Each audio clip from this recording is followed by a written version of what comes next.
નમસ્કાર, હું છું ડૉક્ટર બંસી દેવાણી. હું જૂનાગઢ કૃષિ યુનિવર્સિટીની કૃષિ ઇજનેરી અને ટેકનોલોજી કોલેજ ખાતે મદદનીશ પ્રાધ્યાપક તરીકે ફરજ બજાવું છું. અને જ્યારે ગરવી ગુજરાતમાં આજે રાજકોટના આંગણે આ વાઇબ્રન્ટ સમિટ રિજનલ કોન્ફરન્સનું આયોજન થયું છે, ત્યારે અલગ અલગ સરકારી ખાતાઓમાંથી લોકોને અહીં વિઝિટ કરવા માટે, મુલાકાત લેવા માટે આમંત્રણ આપવામાં આવતું હોય છે. ત્યારે મને એ વાતનો ગર્વ છે કે હું અમારી કોલેજ એટલે કે કોલેજ ઓફ એગ્રીકલ્ચરલ એન્જિનિયરિંગ અને ટેકનોલોજીના એમટેક અને પીએચડીના ઘણા બધા વિદ્યાર્થીઓ એટલે કે હું લગભગ 41 વિદ્યાર્થીઓને લઈ અને મારી ટીમ સાથે અહીં હાજર છું.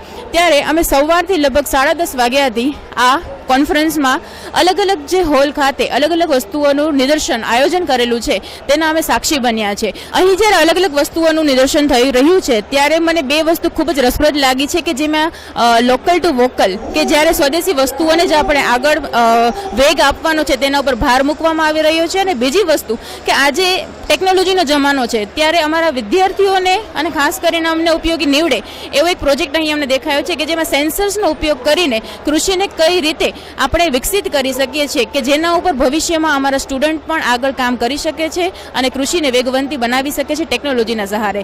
તો ખાસ કરીને આજનો અમારો દિવસ જે અમે અહીં પસાર કર્યો છે તે અમને ખૂબ જ ઉપયોગી નીવડ્યો છે.